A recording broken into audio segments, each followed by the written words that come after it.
We're live now. G'day. Good morning. Hey. Good morning, good evening. Wherever Good you are. morning. Hello to all. Great day. It's really great weather. good to be here with you all. So we're so happy you're here with us. Thank you, Dave Mack. A pleasure. What time is it in Japan? It's 7 p.m. 7 p.m. Wednesday, yeah. And it's 6 a.m. Wednesday here in the East Coast of USA. And how about Colombia, Miss Alia? It's 5 a.m. Oh, that's rough. It was rougher when the live stream was at 5 a.m. Eastern. Oh, wow. I like this time a lot better. Well, we got Dave. Look, it's like a panel of my favorite people just sitting in front of me. I'm so happy about that. You guys, that's what I'm talking about. You three. Yes, hashtag KMT. We should do for a t-shirt. Hashtag KMT to win a t-shirt. Ooh. All right. Cool. There's a StreamYard tool that does giveaways. So we do a giveaway every day. A steak a day? A steak a day. Yeah, let's and give away a steak a day. We're on Instagram also. So I'm going to pick up some questions on Instagram and hashtag KMT on all of our platforms. And if Kiltz wins, then he'll pick someone from Instagram or KMT. And let us know where you're watching from. And if you have any questions for Dave, please put them in the chat.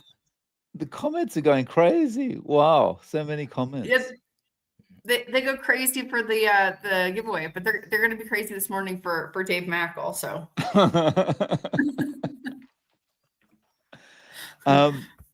So is it quite hot over there for you guys still? It's never hot where I am. Oh, nice. Upstate New York, it's cooling down a little bit. Ah, awesome. Even in Florida, although it's going to be 83, 84 today, which is not hot for Florida. We're still really hot and humid here, and we've got a month of typhoons to come before it starts to cool down. Oh, wow. The only good thing about the typhoons is once they pass through, it takes the humidity out of the air. So it's pleasant for another couple of days till the next one comes through.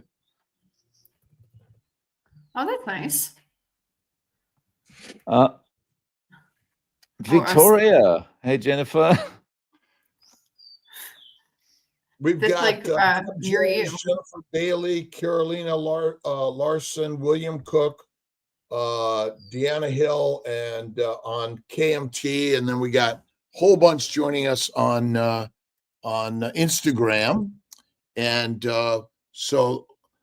and questions, comments for Dave and Dr. Nelson. What shirt do you have on today? Is that the one we're going to be a steak a day keeps the doctor away? Is that the freebie today? The gift? That's the freebie. Kiltz Mighty Tribe shirt. Yep. Steak a day keeps the doctor away. and Dave, what's your advice to keep the doctor away for all of us humans and or minimize the need for them? It's definitely steak and eggs. You've got to go steak and eggs, then that'll keep the doctor away. You know, I've been talking to some people recently about this, and so many people have mentioned since they've been on Carnivore, they've never had a cold, they've never had a fever, they've never had any of these things, you know, and it's like they might one evening, they might feel a little bit raspy in their throat or something, like something's coming on, and they wake up the next day and it's gone. And that's been my experience too, you know, so just keep doing the steak and eggs and no need to go to the doctor. There we go. Here's the G'day, Robin. Dr. Kiltz, do you answer this question, please? How does one jolt their body out of weight loss plateau? Well, no other animal tries to be skinny, number one. And so our fight for being skinnier is not being won around the world because we're focusing on the wrong thing. You're focusing on your size, not your feelings, right? How do you feel on carnivore? And so the idea of this plateau, I mean, my plateau is 150 to 160. Okay. And so if I really want to be 140, well, I got to work at it. But, for some reason, my healthy is like 155. And so I'm happy with it. And, at 18, I was 140 but I'm now almost 70 in March. And here's where I'm at, but I feel great.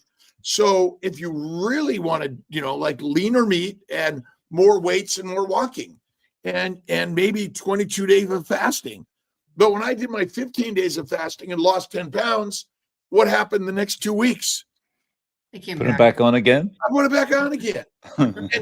But now I'm not thinking, oh my God, I don't care. I'm happy. So I would say there's no other animal in this world that says, I wish I was skinny at all. And the fat on our body is the most important organ system of our body. It is not toxic and it doesn't cause damage or disease.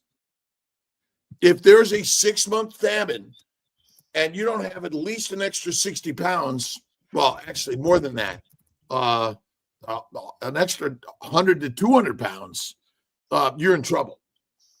And so, but lean meat, weights and walking, and that's the way to get there.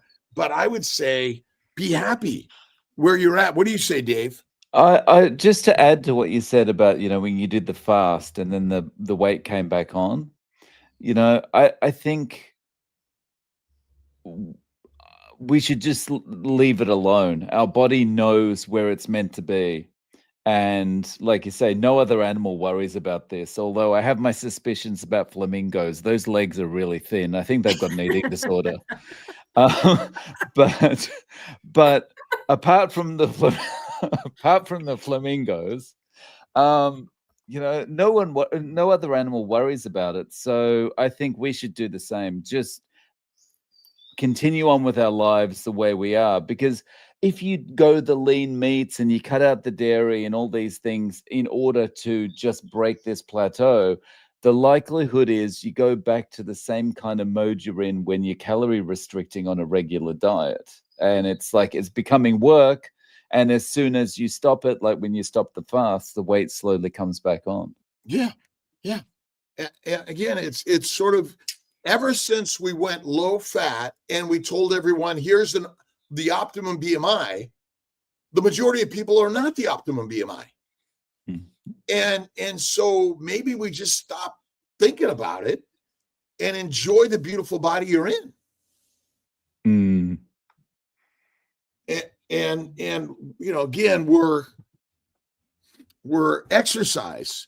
What exercise, what other animal exercises? That means they do work of the body without any outward creation. They didn't build a nest. They didn't look for a mate, and they didn't protect their territory.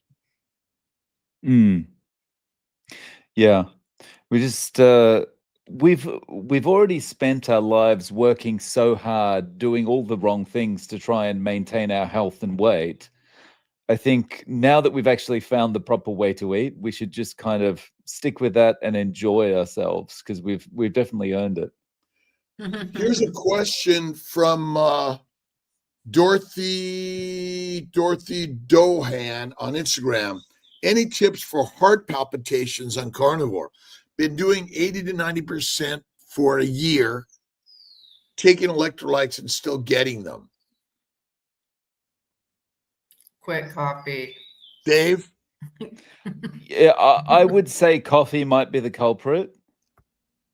I feel like I feel for myself, that there was a certain point, similar to what happened with alcohol when I've done keto before. When I'm in ketosis, my body suddenly becomes more sensitive to stimulants. So, of course, I'm not doing alcohol anymore that I'm on carnivore. But yeah, it could be that if you are having coffee, your body might be a bit more sensitive to it now.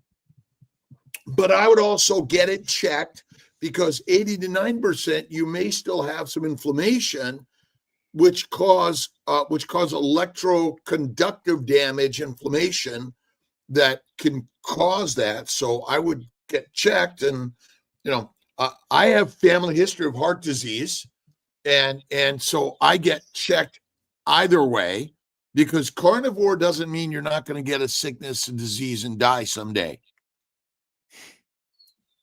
Last I looked.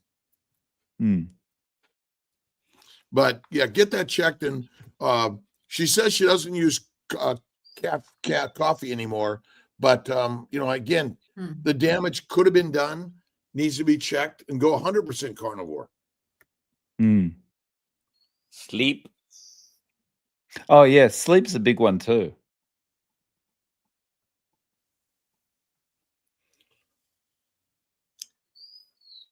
Social aspects. Carolina Larson. There's a social aspect to living a good life. This is on KMT. This is a real thing. For that, oftentimes this means being near the ideal BMI. Dr. Nelson, what is the ideal BMI? Well, optimum seems to be, on the people that study that, about 23. But for different people, could be different numbers. If you're looking at BMI, probably being under 30 in general, even up to 35, even though it's considered obesity, there's not as much correlation with cardiovascular diseases, cancer, but after that, then the associated problems start. So I think we're not meant to be excessively overweight, morbidly obesity, and most of the time it has a lot to do with our lifestyle. Not 100% of the time, but maybe we're eating too much junk food, among other things, ultra processed foods. Dave, what's the obesity rate, and maybe even healthcare costs and diseases in Japan compared to other Western countries like Australia, United States, parts of Europe?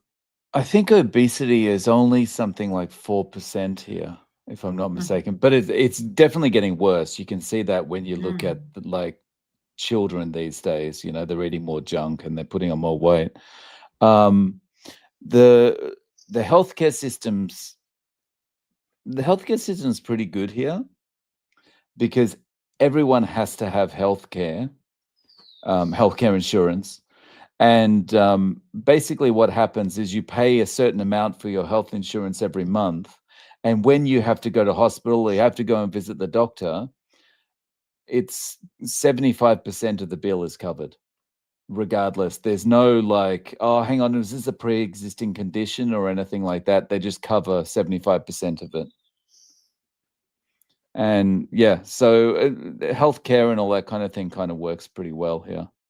And the worst, I think one of the worst issues here is lung cancer, because there's still a lot of smokers here. I think that's what they told me. Lung cancer tends to be worse here. Is there and stomach cancer? Well, yeah, actually, yeah, I think that's right. Yeah. I'm not sure. That could be from alcohol consumption. I'm not sure. Too much rice. Hey, too much Too rice. much Yeah, rice. it's the rice. That's what it is. They eat a lot of rice over there, right? Or Yeah. no? Oh, they do. Okay. Oh no, they do. They do. Yeah.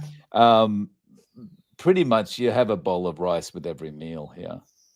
You know, Oh, if gosh. you go to a restaurant and get a like a teishoku, which is like a lunch set, you'll usually get the choice: do you want bread or do you want rice? Ooh. Yeah. Yeah. Of course, with me, it's like, don't bring any of that stuff near my table, please. It's like kryptonite.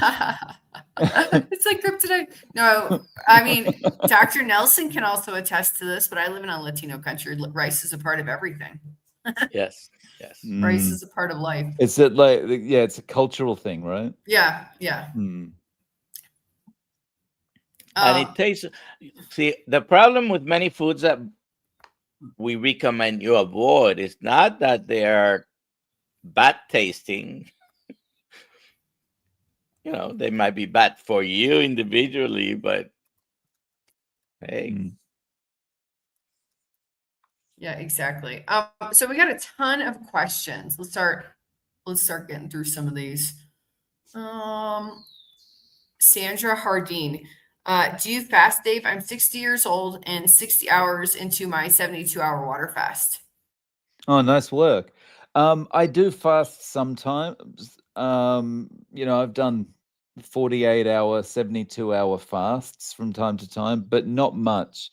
I intermittently fast each day. I usually have like one meal a day. So I'm basically 23 and a half hours between each meal. Great.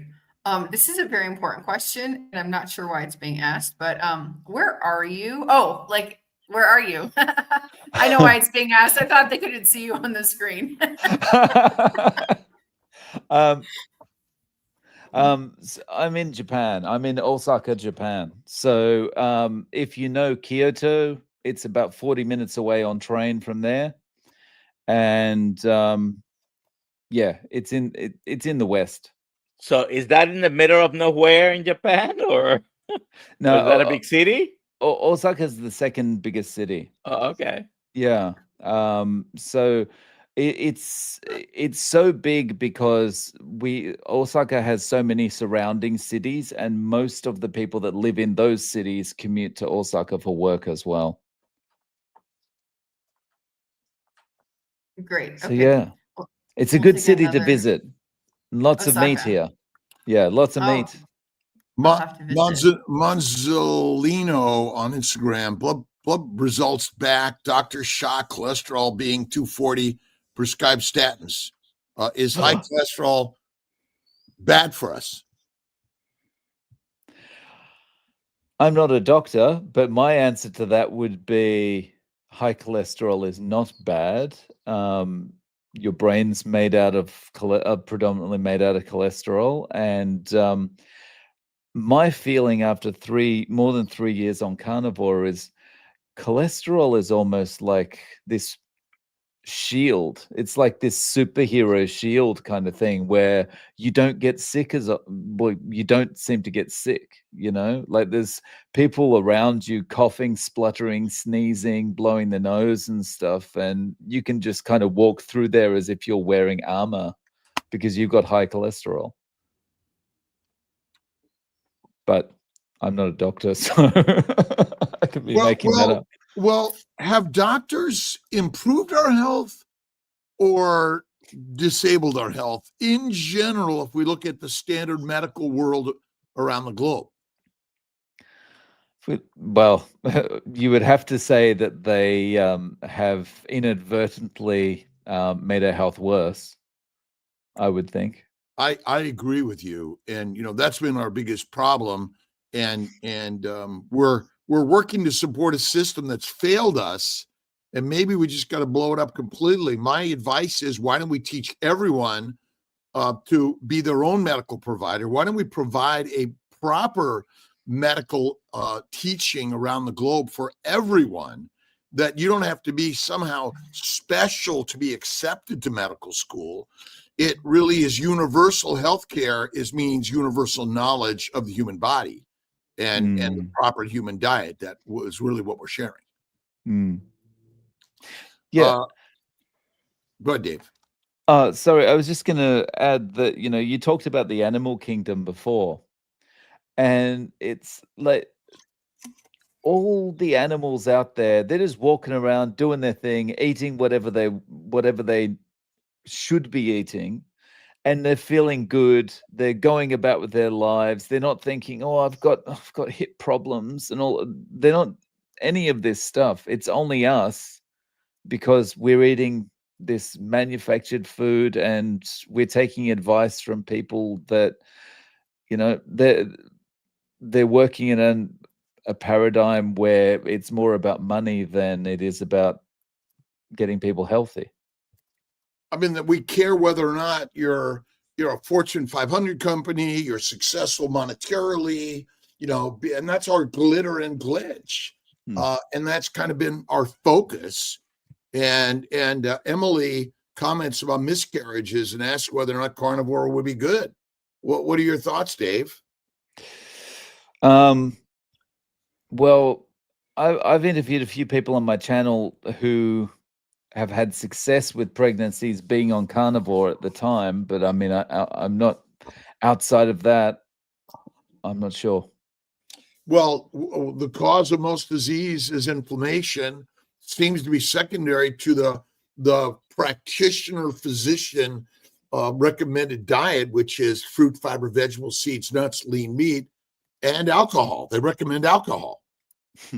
And so I would say, and absolutely, as a fertility physician, I started seeing my fertility over nearly 30 years ago, and nutrition in your diet is a critical question. And absolutely, keto or carnivore will certainly help reduce inflammation and help so many people. All right, let's take the next question. Catherine Subray. My blood results came back with high cholesterol. We were just talking about this. I was advised to include avocados and broccoli to stop butter and heavy cream. Now my BP is high. Worried I could get a heart attack. Dr. Nelson? So the blood pressure went up by adding the avocados and the broccoli? Because if that was the case, I think the answer is simple. Stop the avocado and broccoli. Obviously, had the opposite intended effect. And my blood pressure went down when I went carnivore years ago. Keto was good, but it didn't turn it around. Yeah, I had been doing 6 months, very strict keto. And when I went carnivore, it took me 7.5 months to come off high dose medications. Most people, even with keto, most people blood pressures doing improve. Yeah, I don't think we can expect 100% of positive outcomes in 100% of the people. So sometimes you need individualized care to achieve. From a keto carnivore coach over a standard physician around the globe. Yeah. Someone giving you advice on what to do who's not necessarily knowledgeable about keto and carnivore is probably not going to lead to a good result. Just from an engineering perspective, I would agree with what Dr. Nelson just said. If you introduce something and suddenly things get worse, then you immediately take those things back out. Exactly. J-Bud has a question. What can you tell me about G1 inhibitors? My step-pop started taking one, and I need to learn about them so I can figure out how to help him get off of it. If he's talking about GLP-1 inhibitors, we don't have enough information about his stepfather as far as whether he needs it or not, but Are GLP-1s needed in a human life? No. No. No. No. And We- Dave, maybe you could comment. I mean, did you go to medical school? No, I didn't. Are you a nurse practitioner or physician assistant? No. What gives you the knowledge and ability to share your opinion Mm. out there? What have you noticed in your experience that caused you to ask questions and to share people's stories? But well, personal experience and also the experiences of all the people I've spoken to. And, you know, if just putting some information in here that may or may not be correct, like let's say he is on a GLP-1 now because he's got type 2 diabetes. I mean, you can control type 2 diabetes really well on a keto Yeah. or a carnivore diet. Just Mhm. like much more effectively, actually. How do you control poison ivy disease? avoid the poison ivy. Avoid the poison ivy, yeah. So how do you avoid type 2 diabetes? Avoid sugar Which in all comes from forms. plants, right? Carbohydrates, yeah. Yeah, I mean, and this is the crazy thing about the way people have dealt, or the medical profession has dealt with type 2 diabetes for so long, and the ADA and all of them have dealt with it for so long, is like, you don't need to give up the sugar, just take insulin and then you can have as much sugar as you want whenever you want. It's crazy. I remember seeing on the ADA website, like, how to make low sugar chocolate chip cookies. And it's like, what are they doing? Ridiculous. My sister Marianne died of diabetes. She had it since age 4, died at 52. My good friend Dave Kilmer died at 52 of lymphoma. He was a healthy guy. And so he met all the health parameters, exercised, he was lean. And my good friend Jim Slotnick dies at 28 of glioblastoma, another healthy guy. And what did the medical system do to him when he was diagnosed with cancer? Plant-based diet. Plant-based diet. And ultimately, so ultimately we're expressing ideas that are non-standard and normal in the medical community, and we're going against the grain across around the world where we're giving power to the people. So I kind of look at it like this, like they've had a good 50 years of giving us the low fat, no cholesterol, ultra processed foods are good for you, that kind of thing, all that advice. And look at the state of us. And, if anyone kind of looks around and just goes, did that work? No. Like, as long as you can trust your own eyeballs, you can see that it doesn't work. People are getting sicker and sicker and sicker. And, everyone that's doing carnivore or even keto, they are doing so well in comparison. Maybe things are not as they seem in the mainstream. Maybe.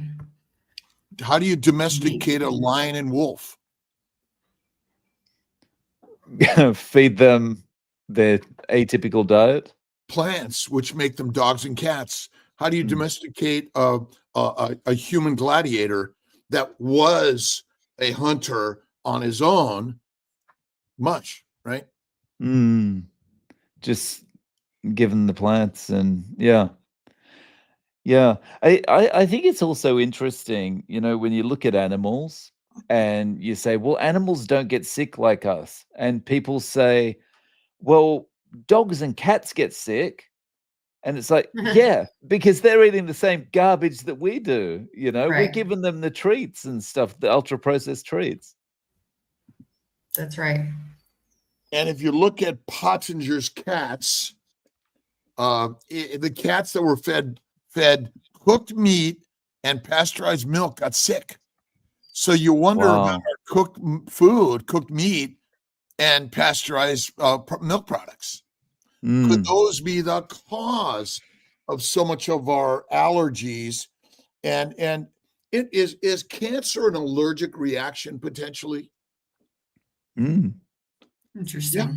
Potentially. It is. Yeah. It's an allergic reaction on the inside or the outside. And you know, we forget that an allergic reaction is redness, swelling, heat, pain, dysfunction to the organelle, the cell, and the organ system, and then the organism, which is essentially what cancer is. But Dr. Kiltz, it can't possibly be an allergic reaction because entire industries would crumble if that was the case. That's why it has to not be an allergic reaction, because a lot of people had stopped making money if that was the case. It's got to be complicated, and you know, so someone's got this and has control over it, and we've been so easily brainwashed. But yeah, there's a simple answer, Occam's razor, which you know you're sharing around the globe. The simplicity of you're an engineer, Dave. Yes, but you do something else that's special. What's that? You teach people how to perform or speak or public speaking. Public speaking. Yeah, public speaking training. Yeah.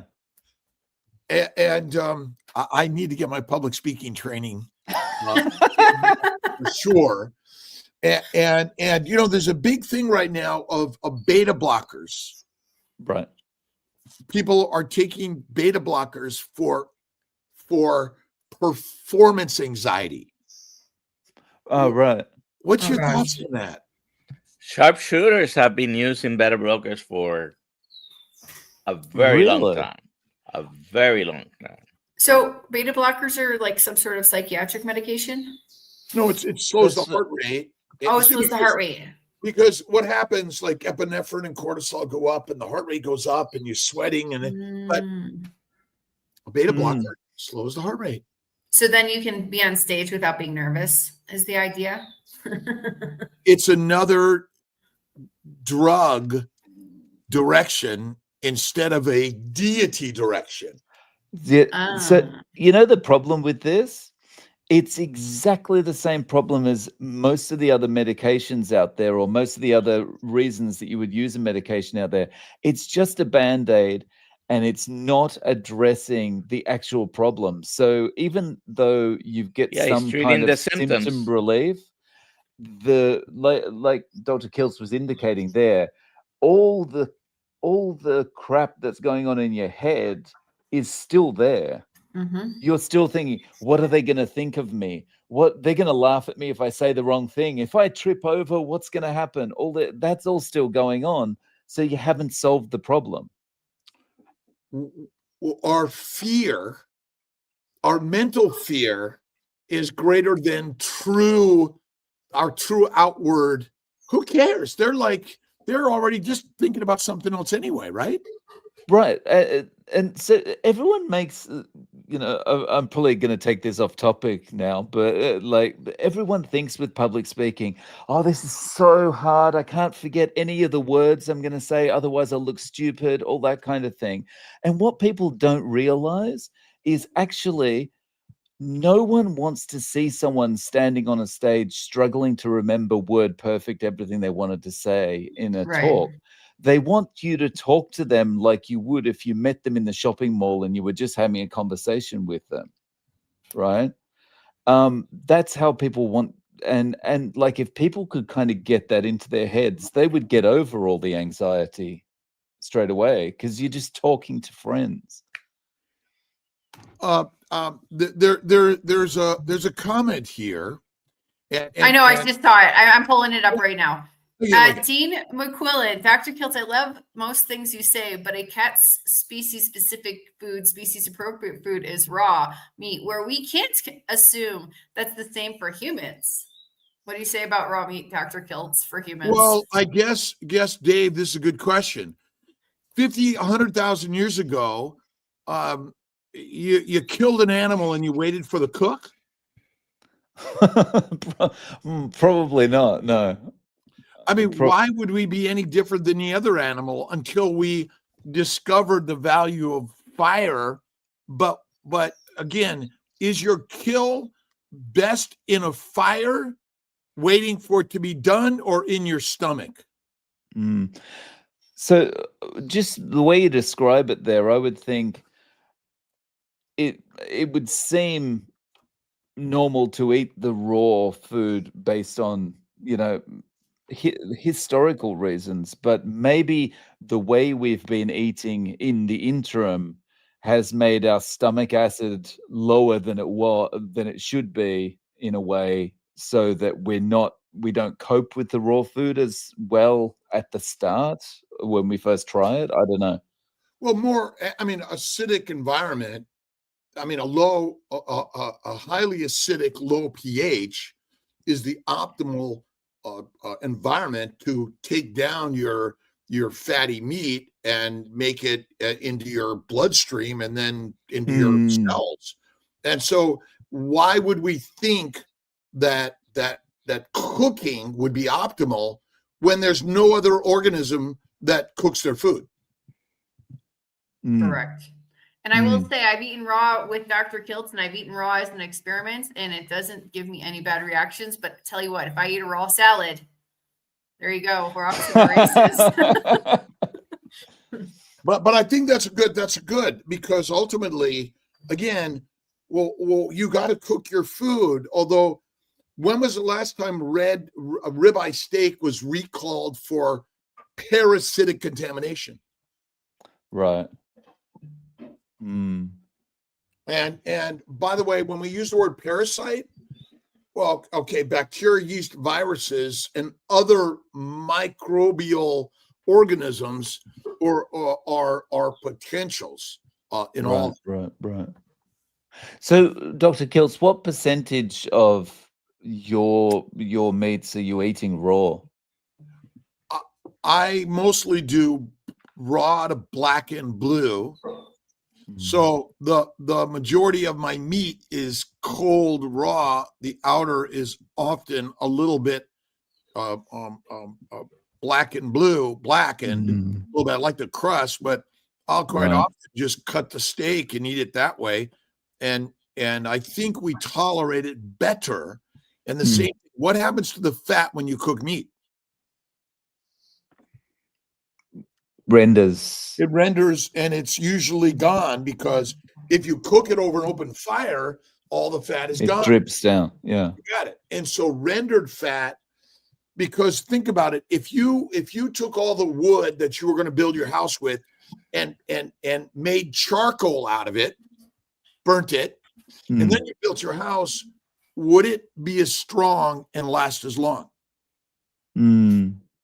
And so imagine that every molecule of every protein, amino acid, fatty acid, and sugars that makes up the human body has been cooked first.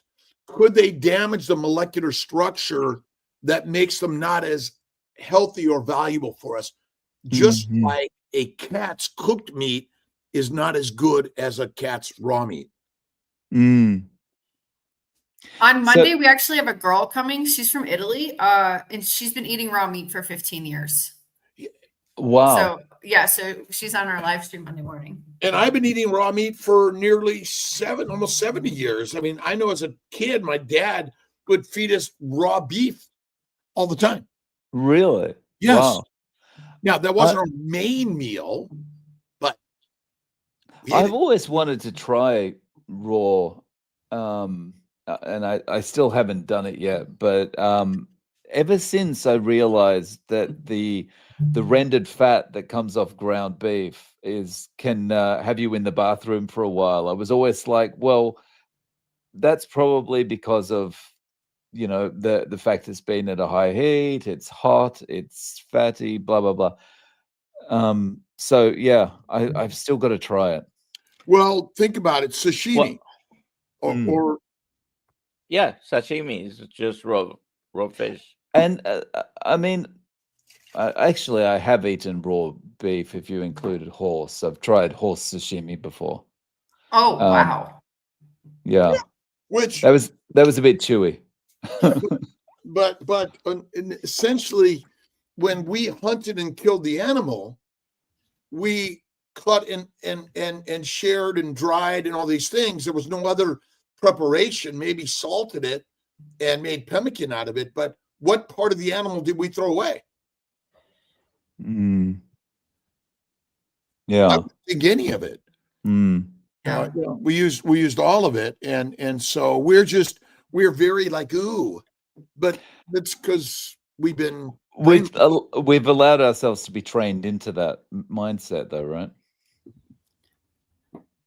I like your shirt, Dave. Oh yeah. There we go. You don't eat raw, but what is that? Can parasites cause continued high blood pressure, sugar levels elevated, even on being carnivore for 2 years? Well, what causes insulin resistance? Sugar. And what organ system is damaged that causes insulin resistance? Is it the pancreas or the liver? The liver. The liver. The liver. If you look up hepatogenous diabetes, cirrhotics all become type 2 diabetics, but they have no fat. And so the liver's job is to take amino acids and simple sugars and insulin and make fat and VLDLs. Right. Chylomicron is the VLDL of the gut. And so it packages fat and amino acid, sugars, and minerals and vitamins and sends it to the lymphatics and ships it all around the body, where in the liver, it's made into a VLDL, which contains fat, amino acids, simple sugars, minerals, and vitamins, and then ships it where? Everywhere. And so if you eat 3 meals a day or 6 meals a day, from the day you're born to the day you die, your liver is always being delivered food from the gut. Your gut is never empty. You're always digesting. And so that means insulin is always going to the liver to make VLDL, very low density lipoproteins, and a fatty liver, because that's the job of the liver, to make fat and VLDL. And so, you know, again, the simplicity of the story is, yes, so parasites, which are bacteria, yeast, viruses, and other microbial organisms, can damage the liver, diminish its ability to make fat and VLDL. And so now your high sugar, amino acid, and other toxins that get past the liver damage every organ system of our body. Ah. And remember, it goes from the gut to the liver to the heart. That's the bloodstream. Right. All the blood from the gut goes to the liver, and all the liver blood flow goes to the heart. Right. So why do you think the heart's one of the first organ systems to get damaged? Yeah, because everything, the bad stuff's been coming from the liver. The stuff the liver can't clean up fast enough, right? And that's really, you know, there's really a simple story to all of this. And cirrhotics cannot make fat, and type 1 diabetics cannot make fat. And remember, the diet of the globe is a low-fat diet. Right. Wow. Dr. Kiltz, first I want to say we have like 300 people watching. You guys are awesome. Thank you so much for being here with us this morning, this evening, this afternoon, wherever you are. We have 26 questions. Can we do rapid fire and answer 26 questions? Let's start. We'll do what we can. Go One ahead. for every Okay. letter of the Keep going. alphabet. Yeah. Brendan says, question, interested in views on higher average blood sugar levels on carnivore. Thanks. I don't know what that means because I don't know that there are higher average blood sugar levels on carnivore. Yeah, exactly. All Higher right. blood sugar next. than carnivore. No, that's not true. Next, But lean meat can cause that, not fatty meat. lean meat can cause that. Exactly. Mm. So sometimes people are doing carnivore lean, and it's not carnivore then because carnivore is high fat. Well, High the fat, majority low of protein. carnivores are. Yeah. And remember, Yeah, but the bottom line is the average blood sugar in carnivores is lower than probably any other group you compare it to. So even if it's lean. the premise is incorrect. Okay. All right. I just saw this one. Dr. Kiltz, can carnivore, do you have any advice for fibroids? carnivore. Carnivore. Fast, easy, simple. Mm-hmm. Next Go, question. keep going, Holly. Up. Hello, Sandra, what is the best way to get inflammation checked? CRP? Get your CRP checked? Yeah, on your blood work, yeah. There you go. Next. All right. Leah CS, what causes low calcium to the point of having heart issues? My cousin is currently in the hospital for this. Oh, Probably a plant protein, low fat diet. Ultimately, Correct. Let's check see. the parathyroid. which damages the parathyroid because goitrogens are plant substances that damage the thyroid, the parathyroid, and cause tumors and damage to every cell of your body. So ultimately, the problem with metabolism and calcium regulation is back to the plants contain substances that mimic your thyroid, your parathyroid, and plants contain insulin-like substances also. Brisket boomers. I had heart palpitations. It's either too much or not enough electrolytes. Try magnesium or potassium supplement for the girl that had Good. heart palpitations. Good. Next. Marius. Okay. Does BMI apply to bodybuilders? In my opinion, it applies to everyone. No, I don't think it applies to bodybuilders because you could have an obese BMI if you've got lots of muscle. Yeah, So- Sean Baker is obese. He says he's obese per BMI. So- first of all, a BMI is a mathematical equation that takes into account height and weight. So BMI is BMI. It's a number that uses your height and weight. It's worthless. However, I think the question she's asking, can we apply the BMI to tell whether a person is overweight, obese, morbidly obese? No, you cannot apply it to bodybuilders because they will come, all of them, above what the consideration is for obesity. Exactly. Thank you so much, Ricky Lee, for your super chat. Super sticker. Here we go. FX Trader, Dave, have you changed your diet since starting the carnivore diet? How many grams of carbs do the Japanese eat a day?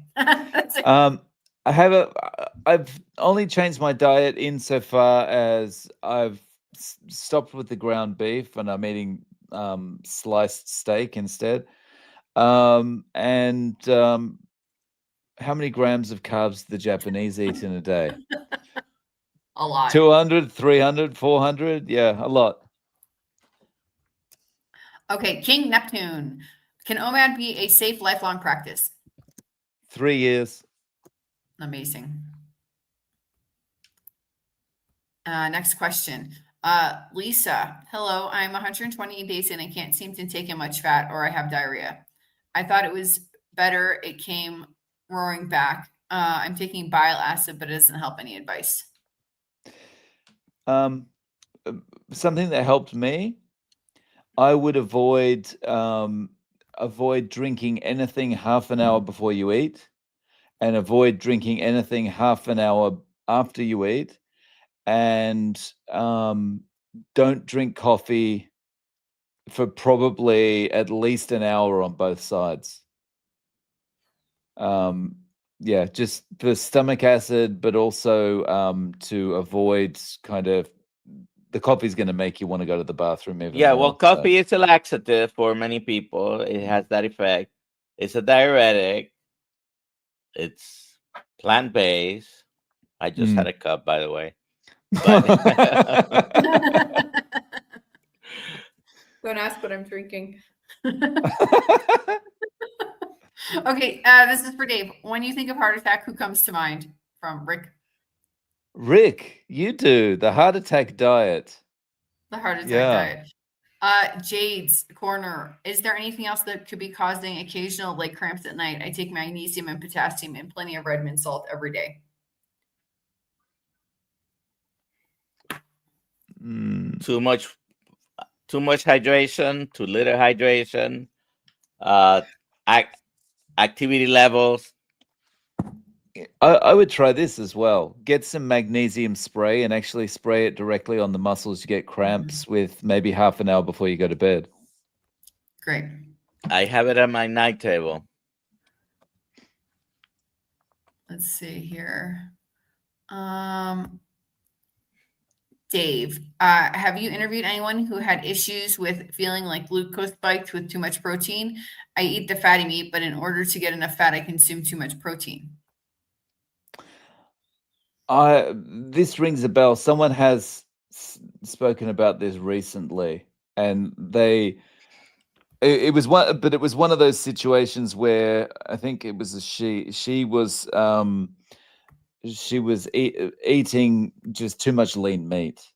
That was her problem. She was kind of doing it she was doing carnivore, but eating it in a way that you would do in a regular kind of sad diet, eating the lean meats. So yeah, just increasing more fat. I've actually had someone on that to get optimum results with carnivore, he had to go to basically 90% fat. So he's pretty much eating just fat when he's eating. Remember, when you eat only fat, it goes to the lymphatics, doesn't go to the liver.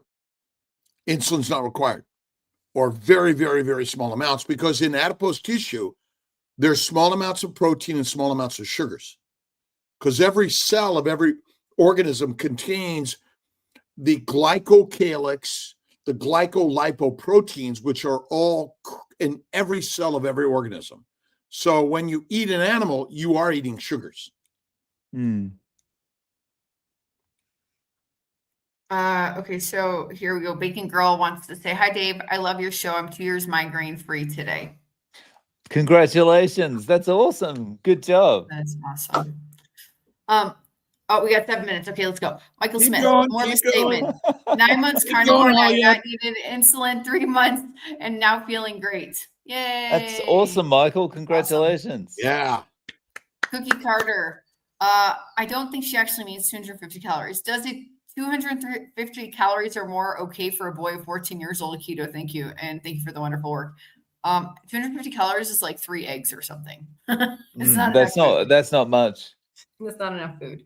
You need to eat a lot. You need more food than that. I mean, Maybe no she other meant- animal. 250 calories. Maybe No she meant other to put animal- 2,500. Oh, maybe.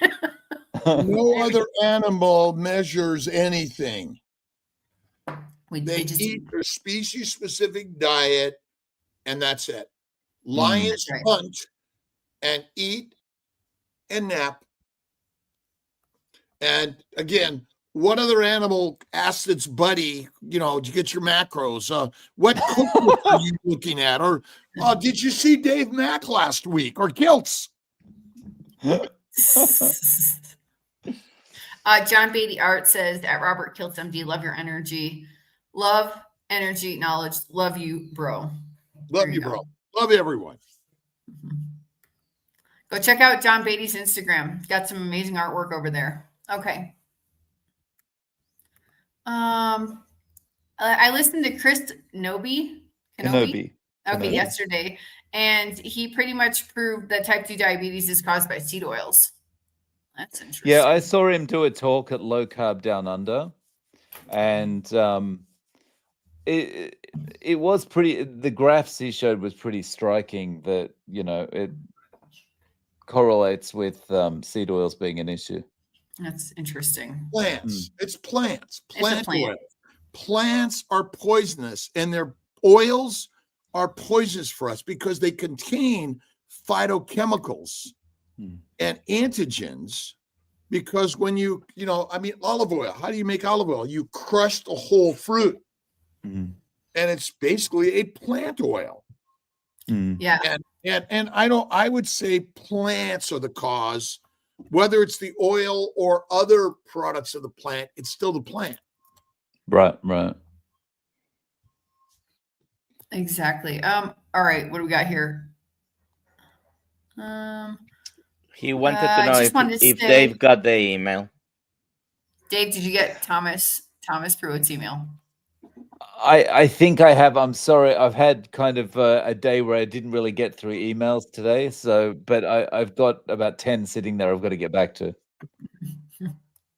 There you go. Carnivore science. But Dave, what about the horrible metformin deficiency everyone is suffering from? Yeah, I've been told that as well. My doctor's dying to fix my metformin deficiency. And your GLP-1 deficiency. Right. But worst is man. my statin deficiency. My statin deficiency is off the charts. Statin deficiency. FX Trader, I would love to see Dr. Kiltz testify in Congress about nutrition. It would be great entertainment to see all the weird questions they would ask him. Yes, it would. I just went to HHS and gave my general story, and so with the Kennedy's group. So we'll see. We will see. That would be great. Cam's dad, what do you think started the problem with eating raw? I think that means when Like it's people not wanting raw. to eat raw or Yeah. not. Yeah. It's probably just like Culture. yeah. Culture. It's and people just get trained into doing, well, that's what everyone does, so I'm going to do it that way as well. And yeah. But if someone else is preparing your food, and then you're going in there, you're eating it raw. Remember, when you go to a restaurant to eat their food they prepared while they're doing their other things in the bathroom and other places, right? You're exposed to their food, right?